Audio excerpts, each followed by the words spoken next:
2 में हम पढ़ेंगे माइक्रो एनकैप्सुलेशन। बेसिकली क्या होता है, जो माइक्रो पार्टिकल्स होते हैं, जो स्मॉल टाइनी पार्टिकल्स होते हैं, सॉलिड पार्टिकल हो गए, लिक्विड पार्टिकल्स, ड्रॉपलेट्स हो गए, इनको एक छोटी सी कवरिंग कर देना। Liquid thin coating covering of is applied to the tiny solid particles is और द लिक्विड इज, तो जिसकी वजह से होता है मल्टीपल फंक्शन से एट्रीब्यूट कर पाती है। जैसे इनकैप्सुलेटेड एनडीडीएस का एक टाइप है। इसमें क्या होता है कि ना, हम लोग जैसे देख सकते हैं कि इसमें जो हमारा कोर मटेरियल है, जो इसके अंदर ड्रग है, और जो बाहर का जो कोटिंग पॉलीमर है, तो इनके बीच में मस्ट शो द को adhesive property with the core material. Like दोनों को एडेसिव प्रॉपर्टी शो करनी चाहिए एक दूसरे के साथ। With the help of micro encapsulation हम लोग अलग अलग तरह की चीज़ों को इनकैप्सुलेट करते हैं, जैसे कि एंजाइम्स हो गए, सेल्स हो गए, प्रोटीन हो गए, फूड इंग्रेडिएंट्स हो गए।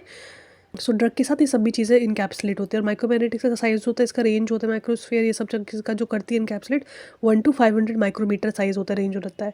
और it is use to enhance the therapeutic efficacy, obtain maximum therapeutic efficacy of the drug and the target tissue to the target tissue and at optimal amount में वो API provide करता है उस जहाँ जाना चाहिए।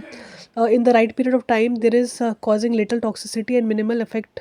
सो कम टाइम के लिए ही होता है, तो मतलब जितना टाइम पीरियड के लिए चाहिए होता है टाइम पीरियड के लिए वो होता है अवेलेबल, और लेस और टॉक्सिसिटी क्रिएट करता है, और ये मिनिमम साइड इफेक्ट शो करता है बिकॉज ये एनडीडीएस का सिस्टम है। अब हम लोग क्लासिफिकेशन पढ़ेंगे, और तो classification on the basis of size and manufacturing process के बेस पे क्लासिफिकेशन करेंगे। पहले आएगा मोनो न्यूक्लियर। मोनो न्यूक्लियर में क्या है, बस एक ही कोर में है, और अगर मल्टी न्यूक्लियर तो many spherical particles in this encapsulated, तो सारे स्फीयर होते हैं इसके अंदर। अब इसका आता है मल्टी न्यूक्लियर इरेगुलर। इसमें मल्टी न्यूक्लियर होता है, अलग अलग देख सकते हैं, जैसे कि अलग अलग न्यूक्लियस है, इसके अंदर कोर पार्टिकल्स है, और वो सराउंडेड है इरेगुलर, आउटर कवरिंग इरेगुलर है। अब इसके बाद फिर आता है मल्टी न्यूक्लियर इरेगुलर क्लस्टर। इसमें क्लस्टर देख सकते हो, क्लस्टर फॉर्म हो चुका है इसके बीच में।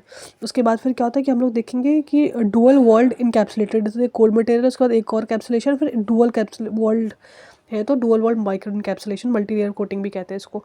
अब आता है इनकैप्सुलेटेड माइक्रो पार्टिकल्स। जो माइक्रो पार्टिकल्स आप देख सकते हैं कोर के ऊपर, फिर कैप्सुलेटेड अलग अलग पार्टिकल्स हैं, तो उसके ऊपर भी कैप्सूल प्रोवाइड किए, तो हमारे इनकैप्सुलेटेड कोर पार्टिकल्स हो गए। इसके बाद फंडामेंटल कंसिडरेशन हम लोग पढ़ेंगे, nature and the core of the coating material like polymer. और पॉलीमर बेसिकली वो कोटिंग एजेंट होते हैं, और stability and the release characteristic of the coating material. और जो कोटिंग मटेरियल के बारे में पढ़ा कि we are being modified the release and the dissolution and efficacy of the drug. जो कोटिंग मटेरियल हम उसकी मॉडिफिकेशन करते हैं, लाइक रिलीज सब इन सब की।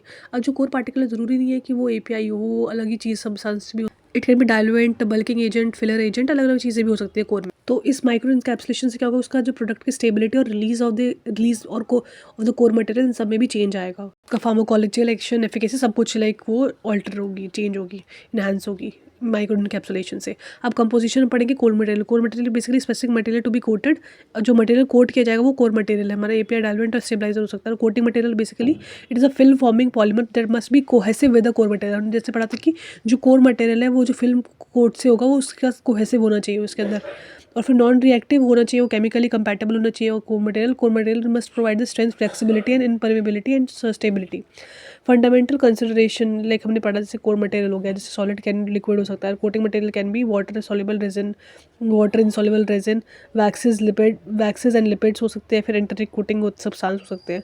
और व्हीकल में आता है एक्वस और नॉन एक्वस। हम लोग प्री रिक्वेस्ट लाइक क्या क्या आइडियल कैरेक्टरिस्टिक होनी चाहिए माइक्रो पार्टिकल कैरियर के।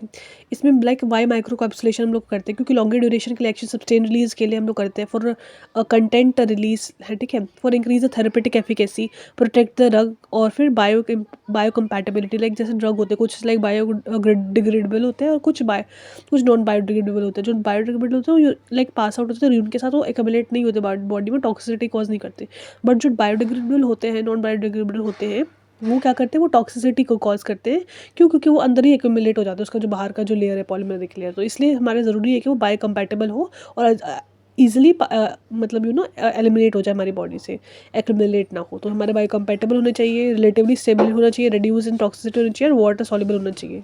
हम फैक्टर इन्फ्लुएंसिंग इनकैप्सुलेशन में क्या पढ़ेंगे, पैसे लाइक जैसे कि अगर लो इनकैप्सुलेशन एफिकेसी चाहिए तो ये वाले फैक्टर्स होंगे, अगर हाई एफिकेसी चाहिए इनकैप्सुलेशन की तो ये होंगे फैक्टर्स।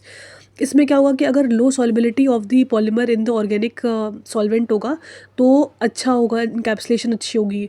और कैसे इनकैप्सुलेशन अच्छी होगी, जब high miscibility of the organic solvent with the water और हाई पॉलीमरिक कंसंट्रेशन होगी, लो डीपी एंड डीसी रेशियो अगर लो होगा और फास्ट सॉल्वेंट रिमूवल रेट होगा, तो ये सब अगर होगा तो फिर हमारा fast solidification of the micro particles होगा, उसकी वजह से इनकैप्सुलेशन अच्छे से होगी।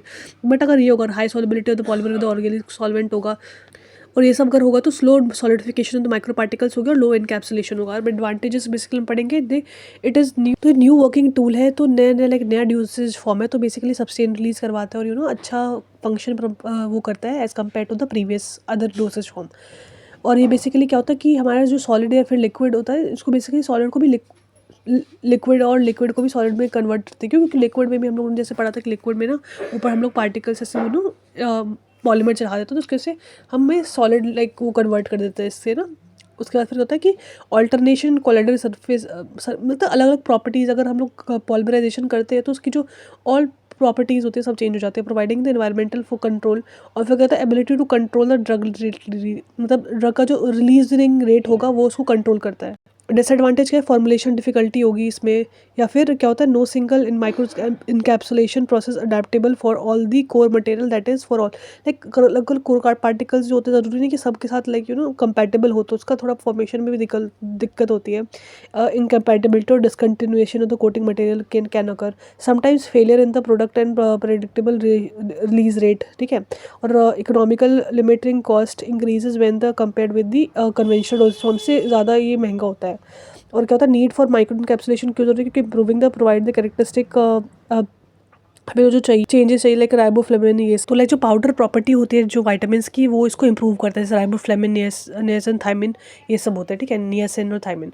अब इसके बाद और क्या करता है, basically reduce the hygroscopic property of the like जैसे NaCl का हो गया। जैसे दो ड्रग्स है इनकम्पैटिबल है, जैसे एस्प्रिन या फिर क्लोराम्फेनिकॉल है, तो दोनों इनकम्पैटिबल है एक दूसरे के साथ, तो हम लोग दोनों अलग अलग ड्रग लेंगे, उनके बीच में अलग अलग इनकैप्सुलेट कर देंगे उसको, लाइक एक लेयर से सेपरेट कर देंगे, इसलिए ना इनकम्पैटिबल नहीं होंगे। और अगर हम लोग दोनों की ही ज़रूरत है तो हम लोग ले सकते हैं उसको ड्रग को, तो अलग अलग दोनों रेट से रिलीज होंगे, ठीक है। अब फिर reduce the hazards like insecticides वगैरह जो होंगे उन सबको ना इनकैप्सुलेट कर देंगे, तो इसलिए वो अंदर नहीं आ पाएगा। और reduce the sensitization of ampicillin and trihydrates, reduce the gastric irritation, like जैसे कि ना इंटेरिकोटिंग टैबलेट्स आपने पढ़ी होंगी, तो गैस्ट्रिक इरिटेशन को लाइक रिड्यूस करता है। Use to mask the unpleasant taste of the drugs, जैसे एसिटामिनोफेनॉल हो गया। Reduce the stability of the fat soluble, enhances the stability of fat soluble vitamins की जो स्टेबिलिटी वो इन्हांस करता है। It is also enhances basically production of the sustain release of the drug form, sustain release करवाता है, protection of the core material from against the environment, ठीक है। अब एप्लीकेशन क्या है कि वैक्सीन डिलीवरी में होता है, माइक्रोस्फीरिक इंटरेक्शन बिटवीन द मैक्रोफेज। इसके बाद फिर बेसिकली लाइक जो हमारा टारगेटिंग, जो हम लोग पर्टिकुलरली जिस टारगेट में ले जाना है उसको, तो उस टारगेटिंग के लिए हेल्प करता है हमें, तो उस टारगेट पे ही रिलीज़ होगा, तो हम वो कर सकते हैं इसके तरह से माइक्रो कैप्सुलेशन से। मैग्नेटिक माइक्रोस्फीयर जो होता है हम आगे पढ़ेंगे, जो क्या होता है बेसिकली यूज इन कीमोथेरेपी हो गया, फिर एम्ब्यूज का मोनोक्लोनल एंटीबॉडीज़ हो गया, फॉर मेडिकेटेड माइक्रोस्फीयर टारगेटिंग होता है, chemo immobilization, surface modification microsphere, imagining microsphere sponges. और it is use in various industries and cosmetics like pharmaceutics and agrochemicals and food and flavouring industry and oil industry. Vitamins और micro organism and among these are used. तो like हमारा जो last में है कि जो coating material जितना अच्छा होगा तो उतना अच्छा इनकैप्सुलेट होगा और अच्छे से रिलीज होगा। अब नेक्स्ट